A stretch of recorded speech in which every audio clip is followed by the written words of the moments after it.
teachers. Say 4:15. You're the boss. So we can delay the meeting. Yeah, you guys do That it. clock's fast. 4:15 right now. We're good. Huh? I know. Okay, it's 4:15. We're going to reconvene the meeting. Please stand for the Pledge of Allegiance. I pledge allegiance to the flag of the United States of America and to the republic for which it stands, one nation, under God, indivisible, with liberty and justice for all. All right. First, public input. Any public input today? Okay. So you're going to do it again? All right, we're going to move on to documents. Arthur, you ready?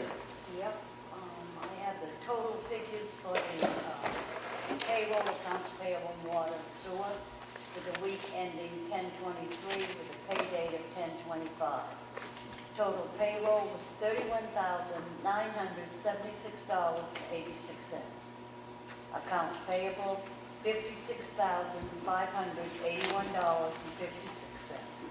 Water and sewer total was $414.64. That's all I have, Joe. Okay. Sue?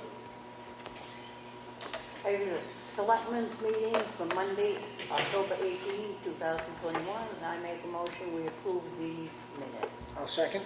All those in favor? Aye. I have the Selectmen's work session for Monday, October 18, 2021. I make a motion we approve these minutes. I'll second. All those in favor? Aye.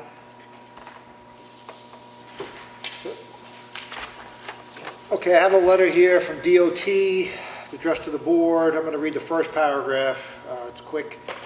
New Hampshire DOT is planning the subject intersection improvement project, which is located at New Hampshire Route 16, New Hampshire Route 171, and Granite Road. The intersection has a history of accidents associated with left turn movements. The proposed work includes widening the pavement along Route 16 to allow for exclusive left turn lanes, and a location map is enclosed. So this is just informing us this work wouldn't occur until next year, and it's just a request and a notification of all town departments, Board of Selectmen, Planning Board, Town Administrator, Fire Department, Police Department, Public Works, Conservation Commission, Historical Society. It's in the file if anyone wants to review it. I have a letter, so we had an inquiry regarding Chickville Cemetery, and we gave a response. Dear Chris, thank you for your recent letter regarding the Chickville Cemetery. It is nice to know that folks in the community are on the lookout for vandalism and care about such issues. We have conferred with the cemetery trustees who did look further into the subjects you brought to light regarding the vandalism. They found none, but did find several old stones that have fallen over, so that are in disrepair due to age and the freeze-thaw cycle or other natural events. Again, they are very aged stones that do not appear to be damaged by humans upon inspection by the cemetery trustees. Regarding the tomb, the cemetery trustees confirmed with Brian Lord at Lord Funeral Home that his facility serves as a tomb essentially, providing the ability to store deceased loved ones until the spring thaw. Based on that availability, there is not sufficient need to justify the cost of a tomb not already in place in the town. We also wanted to offer a point of clarity. Based on your letter, it seems you may be under the misconception that the Chickville Cemetery and Church is still owned and operated by an association. In fact, several years ago, the associations turned both over to the town, where they exist today under the town's ownership and management. We did take your letter to heart and gave it consideration, so please do feel heard that your concerns were not simply dismissed. As always, you're welcome to come to the Public Selectmen's meeting that occurs at 4:15 on certain Mondays at the Town Hall, where you can share additional narrative via the public input portion of the agenda. Sincerely, Matt Sawyer, Town Administrator. This just went, the gentleman had a concern about the Chickville Church that we took over and possibly using a tomb, which they don't use anymore, basically. Tombs are a thing of the past. It'll be in the file.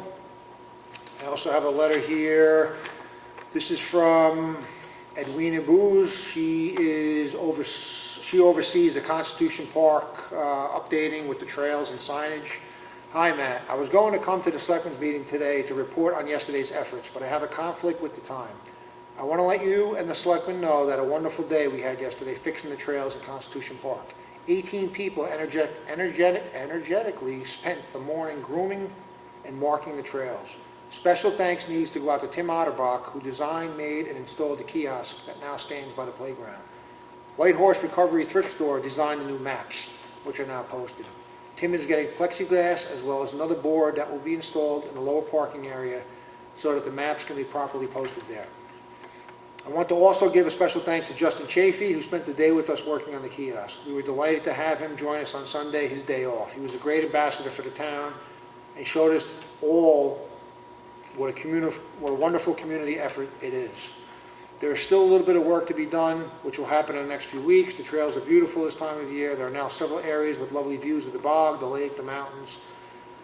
This has been a great success story and one of the positive outcomes of Ossipee going and joining the Mount Washington Valley age-friendly community. It is because of a small grant from them and 18 energetic volunteers that we're able to accomplish the goal. We are in the process of filing a 501c3 with the state. The Friends of Constitution Park, Ossipee, will be led by Chris Elliott, Eve Klotz, Pat Pustel, and Joe Pinault, as well as myself. We will be hosting a long-range planning meeting with the community on November 15th at Hobbs Tavern. We will have a meet and greet at 6:30 with the meeting beginning at 7 p.m. Thank you for your supporting efforts, Edwina Bush, Friends of Constitution Park.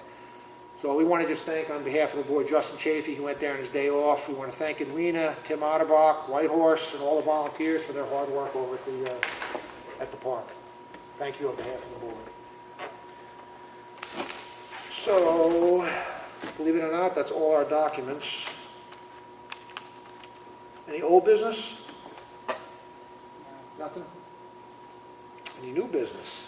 What do you got? So, we did the estimated revised revenues last week, which is part of the tax rate setting process with the Department of Revenue Administration, and between a little bit of the ARPA money, additional revenue from the registration of new cars and trucks, and a few other revenue sources being improved this year, our estimated revised revenues are up to just shy of $3 million, where pre-year we started with an estimate of like $2.35 million. So on the budget setting side, we're doing our best to minimize increases. On the revenue side, we have a decent increase. So while the school tax continues to increase dramatically and potentially out of control, in a lot of people's opinion, the town is doing everything we can to minimize the tax impact on our side, and it seems logical that you may see a reduction in the tax rate on the town's portion, the municipal portion of your tax bill this year. So really encourage people to pay attention to how the total tax rate is made up, because the town only controls a small portion of the total, and that portion that we control, we're doing our best to minimize increases and potentially even decrease. Right, so I'll just elaborate a little more on that. Matt's correct. We only control the town portion, which is, I don't know, maybe 35% of the bill, maybe, roughly, something like that. So you have your school portion, which every year they have a deliberative session, which is like kind of like a town meeting where you get to set and make changes to that budget, but people have to show up and participate in that process. Otherwise, you're going to get the budget that's presented to you at the ballot. So at that point, it's too late to make changes. You either vote it up or vote it down. Then you got your fire precinct town meeting, which is no control from this board or the town's budget committee. Then you have your county tax rate portion. Again, this board's got no control. And you get your state education tax warrant, which this board has no control. So the majority of that bill is not this town's control. It's under control of separate municipalities, I guess. I don't know, government agencies. But the school is something that you can really take part in, and I suggest people do, because this year we're getting walloped with $1.50 or $2 per thousand increase. Again, we have no control over that, so people really need to understand the process. Budget committee on Wednesday night at 6:30 at the Freight House. We've got some budgets we're going to be going over. Other than that, I think that's all I have.